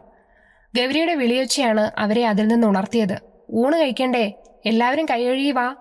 ഊണ് കഴിക്കുന്ന സമയത്തും വിഷ്ണുവിന്റെ മുഖം മ്ലാനമായിരുന്നു. അത് ശ്രദ്ധിച്ച് സാവിത്രി ടീച്ചർ തിരക്കി. എന്താ മോനെ വല്ലാതിരിക്കുന്നത്? ഒന്നുമില്ലമ്മേ. അവൻ പതുക്കെ പറഞ്ഞു. കഴിച്ചെന്ന് വരുത്തി ഹരിയുടെ വീട്ടുകാരോട് യാത്രയും പറഞ്ഞ് അവൻ ഇറങ്ങി. ഗേറ്റിന് പുറത്തിറങ്ങി ഓടാമ്പലിടുന്നതിനായി തിരിഞ്ഞ് അവൻ കണ്ടു വാതിൽപ്പടിയിൽ തന്നെയും നോക്കി നിൽക്കുന്ന ഹരിസാറിന്റെ പെങ്ങൾ കൃഷ്ണയെ. അവൻ അത് കാണാത്ത ഭാവത്തിൽ നടന്നകന്നു. വൈകിട്ടുള്ള ചായ കൂടി കഴിഞ്ഞ് എല്ലാവരും കൂടി തൊടിയിലേക്ക് ഇറങ്ങി. വാതിക്കൽ മാത്രമേ മതിൽ കെട്ടുള്ളൂ. ബാക്കി 3 സൈഡിലും മുള്ളുവേലിയാണ്. തെക്ക് വശവും വടക്ക് വശവും വീടുകളുണ്ട്. പടിഞ്ഞാറ് വശം മുള്ളുവേലിക്കപ്പുറം വീതിയേറിയ തോടാണ്. തോടിനപ്പുറം തൈത്തെങ്ങുകൾ കുലച്ചു നിൽക്കുന്ന വരമ്പ്. അതിനുമപ്പുറം കണ്ണെത്താ ദൂരത്തോളം പച്ചപ്പ് പിടിച്ചു നിൽക്കുന്ന വയൽ. അവിടുന്ന് പോരാൻ കൃഷ്ണയ്ക്ക് തോന്നിയില്ല. ഇത്രയും സുന്ദരമായ പ്രദേശമാണെന്ന് പോരുമ്പോൾ എനിക്ക് തോന്നിയില്ല. അവൾ അനന്തുവിനോട് പറഞ്ഞു. എന്നാൽ നിന്നെ ഇങ്ങോട്ട് കെട്ടിച്ചയക്കാമടി. അനന്തു പറയുന്നത് കേട്ട് എല്ലാവരും ചിരിച്ചുപോയി. വൈകിട്ട് എല്ലാവരും കൂടി പുറത്ത് കറങ്ങിയിട്ട് വന്നപ്പോൾ സമയം ഒരുപാടായി. പുറത്തുനിന്നും ഭക്ഷണം കഴിച്ചതിനാൽ ആർക്കും ഒന്നും വേണ്ടായിരുന്നു. എന്നിട്ടും ഗൗരിയുടെ നിർബന്ധത്തിന് വഴങ്ങി എല്ലാവരും കഴിക്കാനിരുന്നു. എല്ലാവരും കഴിച്ചു കഴിഞ്ഞ് സാവിത്രി ടീച്ചറും ഗൗരിയും കൂടി പാത്രങ്ങൾ മെഴുക്കി വെക്കുമ്പോൾ കൃഷ്ണ ഡൈനിങ് റൂം തൂത്ത് വൃത്തിയാക്കി. വേസ്റ്റ് കൊണ്ടുപോയി കളഞ്ഞിട്ട് സാവിത്രി ടീച്ചർ പൈപ്പിൻ ചുവട്ടിൽ കൈകാലുകൾ കഴുകി. പാടത്തു നിന്നും വീശിയടിക്കുന്ന കാറ്റിന് നല്ല തണുപ്പുണ്ടെന്ന് അവർക്ക് തോന്നി. തൊടിയിലെ മരക്കൊമ്പുകളിൽ നിന്നും രാപക്ഷികളുടെ ചിലമ്പൽ കേൾക്കാം. എവിടെയോ മഴ പെയ്യുന്നുണ്ട്. നല്ല തണുത്ത കാറ്റ്. അവർ ആരോടെന്നില്ലാതെ പറഞ്ഞു. അപ്പോൾ അകലെ ഏതോ മരക്കൊമ്പിൽ നിന്ന് കാലൻ കോഴിയുടെ കൂവൽ കേട്ടു. കുറച്ചു നേരത്തിന് ശേഷം അതിൻ്റെ മറുപടി എന്ന പോലെ ഇരുളിൽ നിന്നും മറ്റൊന്നിൻ്റെ കൂവൽ കേട്ടു. അകത്തേക്ക് കയറുന്നതിനിടെ സാവിത്രി ടീച്ചർ ഗൗരിയോടായി പറഞ്ഞു. പണ്ടൊക്കെ മുത്തശ്ശിമാർ പറഞ്ഞു കേട്ടിട്ടുണ്ട് ഈ പക്ഷിയുടെ കൂവൽ കേട്ടാൽ പിറ്റേന്ന് മരണമറിയുമെന്ന്. പിന്നെ ഇതിൻ്റെ കൂവൽ കേട്ടോണ്ടല്ലേ ആളുകൾ മരിക്കുന്നത്. ഒന്ന് പോമേ, മണ്ടത്തരം പറയാതെ. അതിൻ്റെ ഇണയെ ആകർഷിക്കുന്നതിന് വേണ്ടിയാ അത് കരയുന്നത്, കൃഷ്ണ പറഞ്ഞു. അതിന് മറുപടി പറയാതെ അവർ അകത്തേക്ക് കയറി ലൈറ്റുകൾ കെടുത്തി. അപ്പോഴും ഇരുളിൽ ദൂരെ ഏതോ മരക്കൊമ്പിൽ ഇരുന്നുകൊണ്ട് കാലൻ കോഴി നീട്ടി കൂവുന്നുണ്ടായിരുന്നു. അതിനെ പിന്തുടർന്ന് മറ്റൊന്നിൻ്റെ കൂവൽ. ആ പക്ഷികളുടെ കൂവൽ നിശബ്ദമായി കിടന്ന രാവിനെ കൂടുതൽ ഭയാനകമാക്കി. ഉറക്കത്തിലെപ്പോഴോ സാവിത്രി ടീച്ചർ ദുസ്വപ്നം കണ്ട് ഞെട്ടി ഉണർന്നു. അവർ കൈ എത്തിച്ച് ലൈറ്റിട്ടു. ആകെ വിയർത്ത് കുളിച്ചിരിക്കുന്നു. വല്ലാത്ത പരവേശം. കുറച്ച് വെള്ളം കുടിക്കണം. അവർ എഴുന്നേറ്റ് ജഗ്ഗിൽ നിന്ന് 2 ഗ്ലാസ് വെള്ളം എടുത്ത് കുടിച്ചു. മനസ്സിന് വല്ലാത്ത ഭാരം. ഭീകരമായ കാഴ്ചയായിരുന്നു അത്. എന്താണെന്ന് പൂർണ്ണമായി ഓർത്തെടുക്കാൻ പറ്റുന്നില്ല. അവർ ലൈറ്റ് അണച്ച് വീണ്ടും കിടന്നു. ഉറങ്ങാൻ പറ്റുന്നില്ല. വല്ലാത്തൊരു ഭീതി മനസ്സിനെ അലട്ടുന്നു. അവർ ഭർത്താവിനോട് ചേർന്ന് കിടന്നു.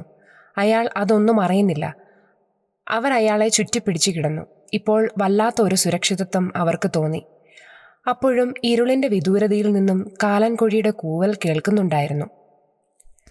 രാവിലെ എഴുന്നേറ്റ് വന്ന സാവിത്രി ടീച്ചറിൻ്റെ മുഖം വല്ലാതിരിക്കുന്നത് ഗൗരി കണ്ടു. സ്ഥലം മാറിക്കിടന്നിട്ട് അമ്മയുടെ ഉറക്കം ശരിയായില്ലെന്ന് തോന്നുന്നു. മുഖം വല്ലാതിരിക്കുന്നു. അവൾ കൃഷ്ണയോട് പറഞ്ഞു. അതൊന്നുമല്ലടി മോളെ, പിന്നെന്താ മുഖം വല്ലാണ്ടിരിക്കുന്നത്? വല്ലതും വയ്യായിരുന്നോ?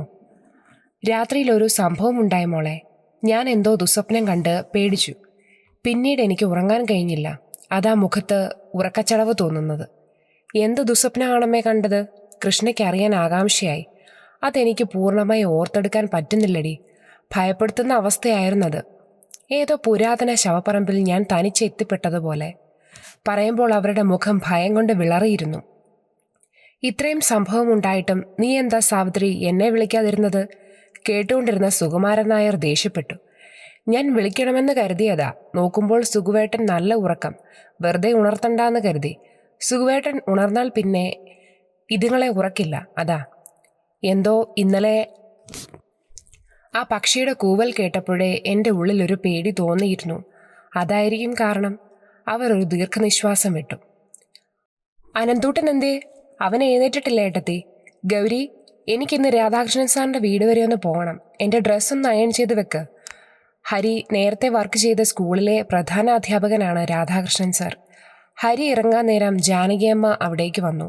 മോൻ ജോലിക്ക് പോകാൻ ഇറങ്ങിയതാണോ? അല്ലമ്മേ, എനിക്ക് വേറൊരു ചടങ്ങുണ്ട്, അതിന് പോവുകയാണ്. ഞാനൊരു കാര്യം പറയാനാണ് രാവിലെ വന്നത്. ഇന്ന് ഞങ്ങളുടെ കുടുംബക്ഷേത്രത്തിൽ തളിച്ചൂടെയും ദാഹം വെപ്പുമുണ്ട്. വൈകിട്ട് എല്ലാവരും വരണം. ഗൗരി, എന്താ ഹരിയേട്ടാ? ജാനകിയമ്മ വന്നത് പറയാനാ. ഞാൻ ഇറങ്ങുന്നു. ജാനകിയമ്മയെ കണ്ട് സാവിത്രി ടീച്ചറും കൃഷ്ണയും അവരുടെ അടുത്തേക്ക് വന്നു. വൈകിട്ട് എല്ലാവരും കൂടി അമ്പലത്തിലേക്ക് വരണമെന്ന് ജാനകിയമ്മ സാവിത്രി ടീച്ചറിനോട് പറഞ്ഞു. സംസാരത്തിനിടയിൽ സാവിത്രി ടീച്ചർ താൻ കണ്ട സ്വപ്നത്തെക്കുറിച്ച് ജാനകിയമ്മയോട് പറഞ്ഞു. വിളറിയ ചിരിയോടെയാണ് അവരത് പറഞ്ഞതെങ്കിലും ജാനകിയമ്മ അത് വളരെ ഗൗരവത്തോടെയാണ് കേട്ടിരുന്നത്. വൈകിട്ട് അമ്പലത്തിൽ വരുമ്പോൾ എല്ലാവർക്കും ഞാൻ ചരട് ജപിച്ചു തരാം. അത് കെട്ടിക്കഴിയുമ്പോൾ പേടിയും ഉപദ്രവവും ഒക്കെ മാറും. ഒരു ദുസ്വപ്നവും പിന്നെ കാണില്ല. അത്രയ്ക്കും ശക്തിയുള്ള മൂർത്തിയാ. അതിൻ്റെ ആവശ്യമൊന്നുമില്ല ജാനകിയമ്മേ, അവൾ ചുമ്മാ ഓരോന്ന് ആലോചിച്ച് കിടന്നിട്ടാ, സുകുമാരൻ നായർ പറഞ്ഞു. അല്ല മോനെ, അങ്ങനെ പറയരുത്. ദുരാത്മാക്കളുടെ സാന്നിധ്യം നമ്മുടെ അടുത്തുള്ളപ്പോൾ മാത്രമേ ഇത്തരം പേക്കിനാവുകൾ കാണുകയുള്ളൂ. അത് കേട്ടപ്പോൾ സാവിത്രി ടീച്ചറിന്റെ ഉടലിൽ ഒരു വിറയലുണ്ടായി. അവർ കൃഷ്ണയുടെ കയ്യിൽ മുറുകെ പിടിച്ചു. ഏതായാലും എല്ലാവരും വൈകിട്ട് അമ്പലത്തിൽ വരിക. ഞാൻ പറഞ്ഞ കാര്യം വിശ്വാസമുണ്ടെങ്കിൽ ചെയ്താൽ മതി. അവർ ഇറങ്ങി. ജാനകിയമ്മ പോയി കഴിഞ്ഞപ്പോൾ അവർ പറഞ്ഞ കാര്യം ഗൗരിയുടെ മനസ്സിൽ മുഴങ്ങിക്കൊണ്ടിരുന്നു. ദുരാത്മാക്കളുടെ സാന്നിധ്യം ഉള്ളപ്പോഴേ ദുസ്വപ്നങ്ങൾ കാണുകയുള്ളൂവെന്ന് അവളുടെ ഉള്ളിൽ വല്ലാതെ പിടച്ചു. അപ്പോൾ ഞാൻ കണ്ട കാര്യങ്ങൾ, ദൈവമേ, അകാരണമായ ഒരു ഭയം അവളുടെ മനസ്സിനെ കീഴ്പ്പെടുത്തി. നേരം സന്ധ്യയായി. വേഷം മാറി വന്ന് വാതിൽക്കൽ വിളക്ക് വെച്ച് പ്രാർത്ഥിച്ച ശേഷം ഗൗരി മുറിയിലേക്ക് വന്നു. വേഷം മാറുകയായിരുന്നു ഹരി അപ്പോൾ. നിന്റെ നിർബന്ധം കൊണ്ട് മാത്രമാണ് ഞാൻ വരുന്നത്, അവൻ നീരസത്തോടെ പറഞ്ഞു. ജാനകിയമ്മ അത്ര കാര്യമായിട്ട് പറഞ്ഞിട്ടല്ലേ? അവന്റെ ഷർട്ടിന്റെ കോളർ നേരെയാക്കിയിട്ടുകൊണ്ട് അവൾ പറഞ്ഞു. നല്ല മഴക്കോളുണ്ട്, കാറ്റും വീശുന്നുണ്ട്. മഴ പെയ്യുമെന്നാണ് തോന്നുന്നത്. സിറ്റൗട്ടിൽ ഇരിക്കുകയായിരുന്ന സുകുമാരൻ നായർ ഭാര്യയോട് പറഞ്ഞു. എല്ലാവരും പുറത്തിറങ്ങി. ഹരി വാതിൽ പൂട്ടിക്കൊണ്ടിരിക്കെ ആകാശത്തെ കീറി മുറിച്ചുകൊണ്ടൊരു മിന്നൽ പിണർ പാഞ്ഞു. അതിന്റെ വെള്ളി വെളിച്ചത്തിൽ എല്ലാവരുടെയും കണ്ണഞ്ചിപ്പോയി. ഒരു നിമിഷത്തെ നിശബ്ദതയ്ക്ക് ശേഷം ആകാശത്തെയും ഭൂമിയെയും വിറപ്പിച്ചുകൊണ്ട് വെള്ളിടി വെട്ടി. പടിഞ്ഞാറ് പാടത്തു നിന്നും വീശിയടിക്കുന്ന കാറ്റിന് ശക്തി പ്രാപിച്ചു. ഹരി പെട്ടെന്ന് വാതിൽ തുറന്നു. എല്ലാവരും അകത്ത് കയറി. പെട്ടെന്ന് കറണ്ട് പോയി. മൊത്തം ഇരുട്ട്. മിന്നൽ പിണർ പായുന്നത് ജനൽ ചില്ലിലൂടെ കാണാമായിരുന്നു. അതിനുശേഷമുള്ള ഇടിയാൽ ജനലുകൾ വിറകൊണ്ടു. വൃക്ഷത്തലപ്പുകൾ ഉലച്ചുകൊണ്ട് കാറ്റ് ശക്തിയായി വീശുന്നുണ്ട്. കാറ്റിന്റെ ഹുങ്കാര ശബ്ദത്തോടൊപ്പം മഴയും ചാറ്റി തുടങ്ങി. ഗൗരി ചെന്ന് എമർജൻസി ലാമ്പ് ഓൺ ചെയ്ത് ടീപ്പോയിൽ വെച്ചു. ആ വാതിൽ തുറന്നിട്, പുറത്തുനിന്നും നല്ല കാറ്റ് കിട്ടും, ഹരി പറഞ്ഞത് കേട്ട് കൃഷ്ണ ചെന്ന് വാതിൽ തുറന്നു. തണുത്ത കാറ്റ് മുറിയിലേക്ക് അരിച്ചു കയറി. ക്രമേണ കാറ്റും മഴയും ശമിച്ചു. മഴ പെയ്തതുമില്ല. മനുഷ്യനെ വെറുതെ കൊതിപ്പിക്കുകയും ചെയ്തു. അനന്തുവിന് നിരാശ തോന്നി. ഇന്ന് പോണോ? ഹരി മടിയോടെ ചോദിച്ചു. ഒരുങ്ങിയിറങ്ങിയതല്ലേ ഹരിയേട്ടാ, ഒന്ന് പോയിട്ട് പോരാം, കൃഷ്ണ പറഞ്ഞു. അവർ വീട്ടിൽ വന്ന് പറഞ്ഞതല്ലേടാ, ചെന്നില്ലെങ്കിൽ മര്യാദകേടാവും, സുകുമാരൻ നായർ പറഞ്ഞു. മനസ്സില്ലാ മനസ്സോടെ ഹരി അവരുടെ നിർബന്ധത്തിന് വഴങ്ങി ഇറങ്ങി. അവർ ചെല്ലുന്നതും കാത്ത് അമ്പലമുറ്റത്ത് തന്നെ ജാനകിയമ്മ നിൽപ്പുണ്ടായിരുന്നു. സാവിത്രിയുടെ കൈക്ക് പിടിച്ചുകൊണ്ട് അവർ ചോദിച്ചു, എന്താ വൈകിയത്? ഞങ്ങൾ ഇറങ്ങിയപ്പോൾ ചെറിയ രീതിയിൽ മഴ പെയ്തു, അതാ വൈകിയത്, ഗൗരി പറഞ്ഞു. മഴയോ? ഇവിടെയോ? ജാനകിയമ്മ ചിരിച്ചു. നോക്കിക്കേ, തെളിഞ്ഞു നിൽക്കുന്ന ഏതെങ്കിലും ഒരു ദീപം അണഞ്ഞിട്ടുണ്ടോന്ന്. ഇതെന്തു മറിമായം? സാവിത്രി ടീച്ചർ മറ്റുള്ളവരെ നോക്കി. ഒരാൾക്കാണെങ്കിൽ തോന്നിയതാണെന്ന് പറയാം. എല്ലാവരും ഒരേ സ്വരത്തിൽ പറഞ്ഞപ്പോൾ അതിലെന്തോ കുഴപ്പമുണ്ടെന്ന് ജാനകിയമ്മയ്ക്ക് തോന്നി. അവരുടെ മനസ്സിലൂടെ അശുഭകരമായ പല ചിന്തകളും കടന്നുപോയി. 3-4 ചെറിയ അമ്പലവും പ്രധാന മൂർത്തിയുടെ വലിയ അമ്പലവും പല വലിപ്പത്തിലുള്ള കുരിയാലകളും അങ്ങിങ്ങായി കാണാം. തെക്ക് പടിഞ്ഞാറേ മൂലയിലായി വലിയ സർപ്പക്കാവ്. ആകാശമുട്ടെ വളർന്നു നിൽക്കുന്ന ആൽമരത്തിൽ നിന്നും വേരുകൾ മണ്ണിലേക്ക് വളർന്നിറങ്ങി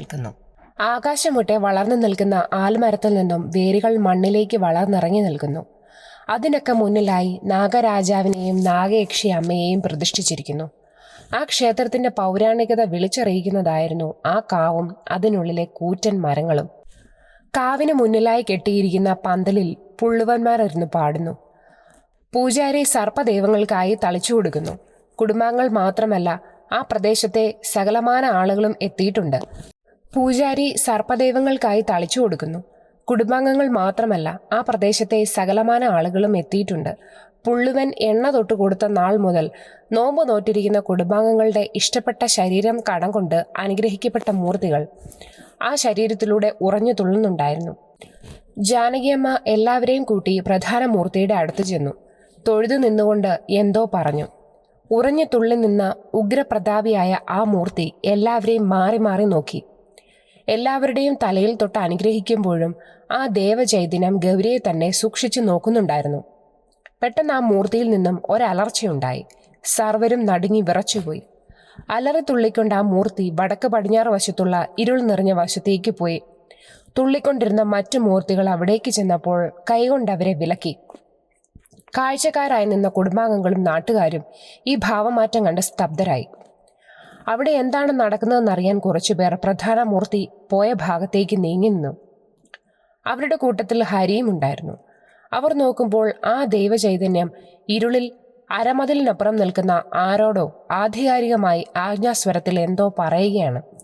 പെട്ടെന്ന് അലറിക്കൊണ്ട് കയ്യിലിരുന്ന് ചൂരൽ വടി അരമതിലിനപ്പുറത്തേക്ക് വീശി. ഇരുളിൽ നിന്നും ഭയാനകമായ ഒരു നിലവിളി ഉയർന്നു. വീണ്ടും ചൂരൽ വീശാൻ ആഞ്ഞതും മരച്ചില്ലകളെ ഉലച്ചുകൊണ്ടൊരു കാറ്റ് വീശിയടിച്ചു കടന്നുപോയി. സർവരും നടുങ്ങി നിൽക്കുകയാണ്. പരിപൂർണ നിശബ്ദത. അന്തരീക്ഷത്തിൽ കർപ്പൂരത്തിന്റെയും ചന്ദനത്തിരിയുടെയും ഗന്ധം മാത്രം. പുള്ളുവന്മാർ പാട്ട് നിർത്തിയിരുന്നു. തുള്ളി അടുത്ത് വന്ന മറ്റു മൂർത്തികളെ തടഞ്ഞ പ്രധാന മൂർത്തി ക്ഷേത്രക്കുളത്തിനടുത്തേക്ക് പോയി. കയ്യിലിരുന്ന ചൂരൽ വടി ക്ഷേത്രക്കുളത്തിലേക്കിട്ടു. കുളത്തിലേക്ക് ഇറങ്ങിയ പ്രധാന മൂർത്തി കുളത്തിൽ മുങ്ങി വടിയുമായി തിരിച്ചു കയറി. സർപ്പദൈവങ്ങൾക്ക് തളിച്ചു കൊടുത്തുകൊണ്ടിരുന്ന പൂജാരിയുടെ മന്ത്രജപങ്ങൾ അന്തരീക്ഷത്തിൽ വീണ്ടും മുഴങ്ങി. ജാനകി അമ്മ സ്തബ്ധയായി നിൽക്കുകയാണ്. അവരുടെ ശരീരം ചെറുതായി വിറയ്ക്കുന്നുണ്ട്. ആരും ഒന്നും പരസ്പരം പറയുന്നില്ല. കുളിച്ചു കയറി വന്ന പ്രധാന മൂർത്തിയുടെ അടുത്തേക്ക് മറ്റു മൂർത്തികൾ വന്നു. അവർ പരസ്പരം എന്തോ സംസാരിച്ചതിന് ശേഷം പലയിടങ്ങളിലേക്ക് തള്ളിയകന്നു. അന്തരീക്ഷത്തിൽ വീണ്ടും പുള്ളുവൻ പാട്ട് മുഴങ്ങി. പാട്ടിന്റെ താളത്തിൽ നാഗദൈവങ്ങൾ ആവേശിച്ച ശരീരങ്ങളിലൂടെ തുള്ളിയാടുന്നുണ്ട്. പ്രധാന മൂർത്തി വീണ്ടും ഗൗരിയുടെ അടുത്തെത്തി. ഇപ്പോൾ ആ മുഖം ശാന്തമാണ്. എല്ലാവരും പ്രാർത്ഥനയോടെ അതിലേറെ ഭക്തിയോടെ തൊഴുതു നിൽക്കുകയാണ്. ഇതെല്ലാം കണ്ടുകൊണ്ട് നിന്ന ഹരിക്ക് അതൊരു കൗതുകമായിട്ടാണ് തോന്നിയത്. നിരീശ്വരവാദിയായ അവൻ ഇതുപോലൊരു ചടങ്ങിന് ആദ്യമായാണ് പങ്കെടുക്കുന്നത്. അതും ഗൗരി നിർബന്ധിച്ചതുകൊണ്ട് മാത്രം. പ്രധാന മൂർത്തി പൂജാരിയെ കൈകാട്ടി വിളിച്ചു. അടുത്തു വന്ന അയാൾക്ക് എന്തോ നിർദ്ദേശങ്ങൾ നൽകി മടങ്ങിപ്പോയ അയാൾ കുറച്ചു നേരത്തിനു ശേഷം ഏതാനും ചരടുകളും ഇലക്കീറിൽ കുങ്കുമവുമായി വന്നു. ചരടുകൾ ഓരോന്നായി ജപിച്ചെടുത്ത ആ ദേവചൈതന്യം അത് ഓരോരുത്തർക്കും നൽകി. അതിനുശേഷം പൂജാരിയുടെ കയ്യിൽ നിന്നും വാങ്ങിയ കുങ്കുമം ജപിച്ച് ഗൗരിയുടെ കയ്യിൽ കൊടുത്തു. തന്ന രക്ഷ എല്ലാ ഉണ്ണികളും ധരിക്കണം. കുങ്കുമം നിത്യവും ഉണ്ണി മാത്രം തൊടുക. ഇത്രയും പറഞ്ഞ് ഗൗരിയുടെ തലയിൽ കൈവച്ച് അനുഗ്രഹിച്ചുകൊണ്ട് ആ ദേവചൈതന്യം തുള്ളിയകന്നു. ചടങ്ങുകൾ കഴിഞ്ഞ് പിരിഞ്ഞു പോകുമ്പോൾ ആളുകൾക്ക് സംസാരിക്കാൻ ഈ ഒരു കാര്യം മാത്രമേ ഉണ്ടായിരുന്നുള്ളൂ. എൻ്റെ ജീവിതത്തിലെ ആദ്യ അനുഭവമാണ്, ചിറയിലെ രാമൻ നായർ കൂടെയുള്ളവരോട് പറഞ്ഞു. സ്വാമിയെ ഇത്രയും രൗദ്രഭാവത്തിൽ ഞാൻ ഇതുവരെ കണ്ടിട്ടില്ല. സുമതിയമ്മ പറഞ്ഞു. ആ കുടുംബത്തിന് എന്തോ ഉപദ്രവമുണ്ട്, അല്ലെങ്കിൽ ഇങ്ങനെ സംഭവിക്കില്ല. അവർ പതുക്കെ പറഞ്ഞു. സത്യം, ഏതോ പൈശാചിക ശക്തിയുടെ സാന്നിധ്യം അവരുടെ മേലുണ്ട്, രാമൻ നായർ പറഞ്ഞു. ഇന്നത്തെ ചടങ്ങിൽ ഇവർ പങ്കെടുത്തത് നല്ല കാര്യമായി. രമ പറഞ്ഞത് കേട്ട് ജാനകിയമ്മ തലയാട്ടിയതല്ലാതെ ഒന്നും പറഞ്ഞില്ല. ആർക്കും ഒന്നും സംസാരിക്കാൻ കഴിയുന്നില്ല. സാവിത്രി ടീച്ചറിന്റെ വിറയൽ ഇതുവരെ മാറിയിട്ടില്ല. വീട്ടുപടിക്കലെത്തിയപ്പോൾ ജാനകിയമ്മ പറഞ്ഞു, വീട്ടിലെത്തിയാൽ ഉടനെ ജപിച്ചു തന്ന ചരടുകൾ എല്ലാവരും കയ്യിൽ കെട്ടണം. ആരും വേണ്ടെന്ന് വെക്കരുത്. പറയുമ്പോൾ അവർ ഹരിയെ നോക്കി. എന്നിട്ട് രമയെ കൂട്ടി വീട്ടിലേക്ക് പോയി. എൻ്റെ ഇത്രയും നാളത്തെ ജീവിതത്തിൽ ആദ്യ അനുഭവമാണ് പരദേവതയെ ഇത്രയും രൗദ്രഭാവത്തിൽ കാണുന്നത്. ജാനകിയമ്മ പറയുമ്പോൾ അവരുടെ മനസ്സിൽ വല്ലാത്തൊരാശങ്കയുണ്ടായിരുന്നു. നേരമ്മേ, ഞാൻ ശരിക്കും ഭയന്നുപോയി. വന്നവർക്കെല്ലാം ഇത് മാത്രമേ പറയാനുള്ളൂ. തുള്ളൽ കണ്ട് അതുവരെ കളിയാക്കി നിന്നവരൊക്കെ ഇത് കണ്ട് വിറച്ചു പോയിട്ടുണ്ട്. വാസുവേട്ടൻ കുട്ടികളുമായി നേരത്തെ പോകുന്നത് ഭാഗ്യം, ഇല്ലേൽ രണ്ടും കിടന്ന് കരഞ്ഞേനെ, രമ പറഞ്ഞു നിർത്തി. വീട്ടിലെത്തിയപ്പോഴേ സാവിത്രി ടീച്ചർ എല്ലാവരെയും കൊണ്ട് ചരടുകൾ കെട്ടിച്ചു. ആദ്യം സമ്മതിക്കാതിരുന്ന ഹരി സുകുമാരൻ നായരുടെ നിർബന്ധത്തിന് വഴങ്ങി കൈ നീട്ടിക്കൊടുത്തു. ചരട് കെട്ടിക്കഴിഞ്ഞപ്പോൾ ഹരി ഒഴികെ എല്ലാവർക്കും ഒരു സുരക്ഷിതത്വ ബോധം തോന്നി.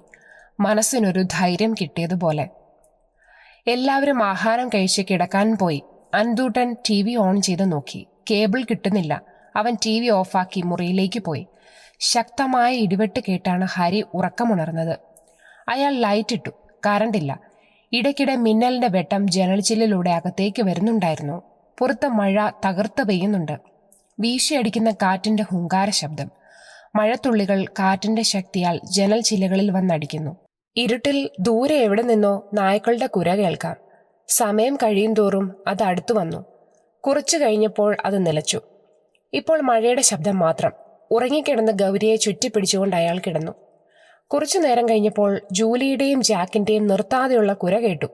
സാവധാനം അത് മോങ്ങലായി മാറി. അപ്പോൾ ദൂരെ നിന്നും നായ്ക്കളുടെ ഓരിയിടൽ തുടങ്ങി. മഴ കാരണം ഹരിക്ക് എഴുന്നേൽക്കാൻ തോന്നിയില്ല. ആ കിടപ്പിൽ എപ്പോഴോ അയാൾ ഉറങ്ങിപ്പോയി. ഗൗരിയുടെ കരച്ചിൽ പോലുള്ള വിളി കേട്ടുകൊണ്ടാണ് ഹരി ഉറക്കമുണർന്നത്. എന്തു പറ്റി ഗൗരി? അവൻ ഞെട്ടി എഴുന്നേറ്റുകൊണ്ട് ചോദിച്ചു.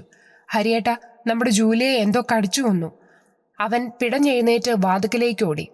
സിറ്റൗട്ടിന്റെ പടിയിൽ കിടക്കുന്ന ജൂലിയുടെ പഞ്ഞി രോമം ചോരയിൽ കുതിർന്നിരുന്നു.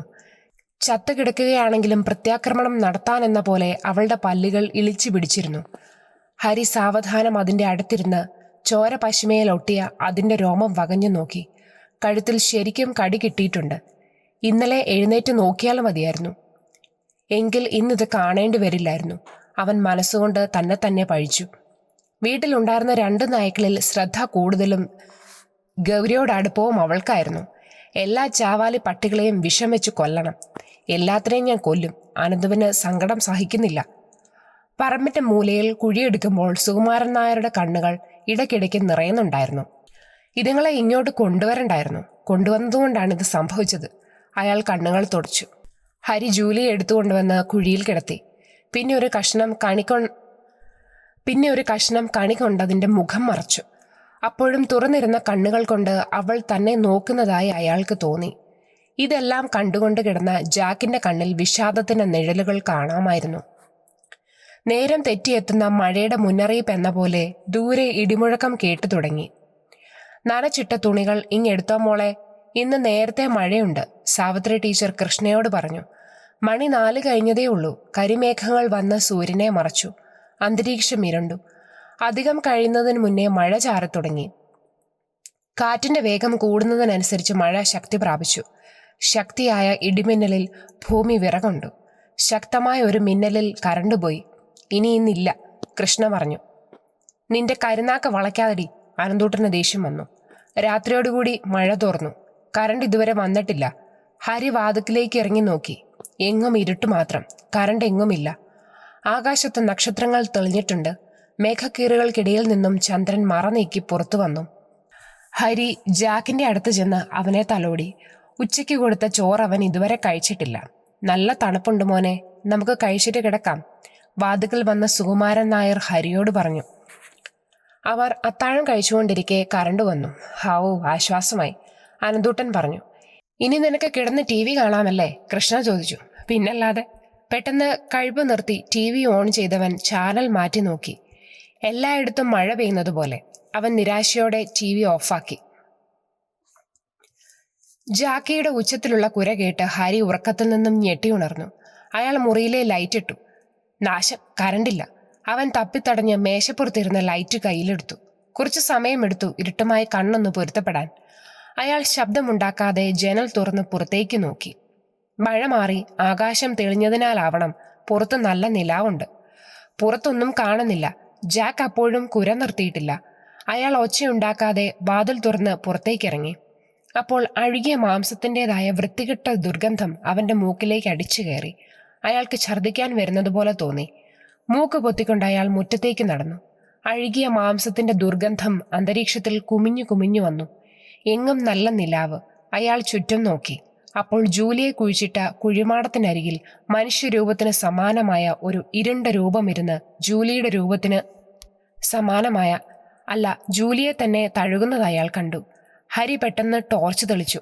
നിലത്ത് കുത്തിയിരുന്ന ആ ഇരുണ്ട രൂപം തോളിന് മുകളിലൂടെ തല തിരിച്ചവനെ നോക്കി. തീക്കട്ടകൾ പോലുള്ള കണ്ണുകൾ. നടുങ്ങിപ്പോയി ഹരി. എന്തൊരു രൂപമാണത്! ഇത്രയും പൈശാചികമായ രൂപങ്ങൾ ഭൂമിയിലുണ്ടോ? അവന്റെ ശരീരം വിറകൊണ്ടു. കുളിര് ബാധിച്ചതുപോലെ രോമങ്ങൾ എഴുന്നേറ്റ് നിന്നു. പുറത്തേക്ക് നീണ്ടുകിടക്കുന്ന ചുവന്ന നാവും കോമ്പല്ലുകളുമുള്ള ആ പൈശാചിക സത്വം എഴുന്നേറ്റ് തന്റെ നേർക്കടുക്കുന്നത് ഉൾക്കിടലത്തോടെ ഹരി കണ്ടു. അവൻ അലറിക്കരയാൻ വാ തുറന്നു. പക്ഷേ ശബ്ദം പുറത്തേക്ക് വരുന്നില്ല. തൊണ്ടയിൽ ആരോ പിടിച്ചു നിർത്തിയതുപോലെ. കാലുകളുടെ ബലം നഷ്ടമാകുന്നു. നട്ടലിലൂടെ ഒരു വിറയൽ തലച്ചോറിലേക്ക് പാഞ്ഞു. തന്റെ നേർക്ക് പാഞ്ഞെടുത്ത് തന്നെ സ്പർശിക്കാനാഞ്ഞ ആ ഭീകര സത്വം എടുത്തെറിയപ്പെട്ടതുപോലെ ദൂരേക്ക് തെറിച്ചു വീണു. തീയിൽപ്പെട്ടതുപോലെ പിടഞ്ഞെഴുന്നേറ്റ ആ പൈശാചിക രൂപം കത്തുന്ന കണ്ണുകൾ കൊണ്ട് അവനെ ഒന്ന് നോക്കി. എന്തോ അവ്യക്തമായ രീതിയിൽ ശബ്ദമുണ്ടാക്കിക്കൊണ്ട് വീടിന് പിന്നിലെ ഇരുളിൽ മറഞ്ഞു. ദൈവമേ! അവൻ അറിയാതെ വിളിച്ചുപോയി. ഇന്ന് ഈ ചരട് ഞാൻ കയ്യിൽ കെട്ടിയില്ലായിരുന്നെങ്കിൽ. അവൻ വലതു കൈയിൽ കെട്ടിയിരുന്ന ചരടിൽ ഇടത് കൈകൊണ്ട് മുറുകെ പിടിച്ചു. ഇപ്പോൾ മനസ്സിന് വല്ലാത്തൊരു ധൈര്യം വന്ന പോലെ. ഏത് രക്ഷസിനെയും പേടിക്കേണ്ടെന്ന് മനസ്സ് പറയുന്നു. അവൻ സാവധാനം അകത്തേക്ക് നടന്നു. വാതിലടച്ച് കുറ്റിയിട്ടു. ശരീരമാകെ വിയർപ്പിൽ മുങ്ങി നിൽക്കുകയാണ്. പെട്ടെന്ന് ബെഡ്റൂമിലെ ലൈറ്റ് തെളിഞ്ഞു. ഹോ, സമാധാനമായി. ബെഡ്റൂമിലേക്ക് നടന്നു ചെന്ന ഹരി ആ കാഴ്ച കണ്ട് നടുങ്ങി. താൻ നേരത്തെ തുറന്നിട്ട ജനൽപ്പാളിയുടെ വിടവിലൂടെ ഗൗരിയെ തന്നെ നോക്കി നിൽക്കുകയാണ് ആ ഭീകര സത്വം. ലൈറ്റിന്റെ വെട്ടത്തിൽ ഹരി ഇപ്പോഴാ രൂപം വ്യക്തമായി കണ്ടു. മുഖത്തിന്റെ പാതി മറഞ്ഞു കിടക്കുന്ന ജട പിടിച്ച മുടി, മാംസം അഴുകി അടർന്ന് എല്ല് തെളിഞ്ഞു നിൽക്കുന്ന മുഖത്ത് ക്രൗര്യം കലർന്ന തീക്കണ്ണുകൾ ഗൗരിയിൽ തറച്ചു നിൽക്കുകയാണ്. തിളങ്ങുന്ന കറുത്ത മൂർത്ത പല്ലുകൾ ചോരയിറ്റ് നിൽക്കുന്ന നാവുകൊണ്ട് ചൊടി നുടഞ്ഞപ്പോൾ കൂടുതൽ തിളങ്ങി. ഗൗരിയെ നോക്കി നിൽക്കെ അതിന്റെ മുഖം കൂടുതൽ ഭീകരമാകുന്നത് ഹരി കണ്ടു. ആ ഭീകര സത്വത്തിൽ നിന്നും വല്ലാത്തൊരു മുരൾച്ചയുണ്ടായി. അലറിക്കൊണ്ട് തന്റെ കയ്യിലിരുന്ന ടോർച്ച് ഹരി ആ സത്വത്തിന് നേരെ എറിഞ്ഞു. ടോർച്ച് ജനൽ കമ്പികളിൽ ചെന്നടിച്ച് വലിയ ശബ്ദമുണ്ടായി. ഒരു പൊട്ടിച്ചിരിയോടെ ആ ഭീകര സത്വം ഇരുളിൽ മറഞ്ഞു.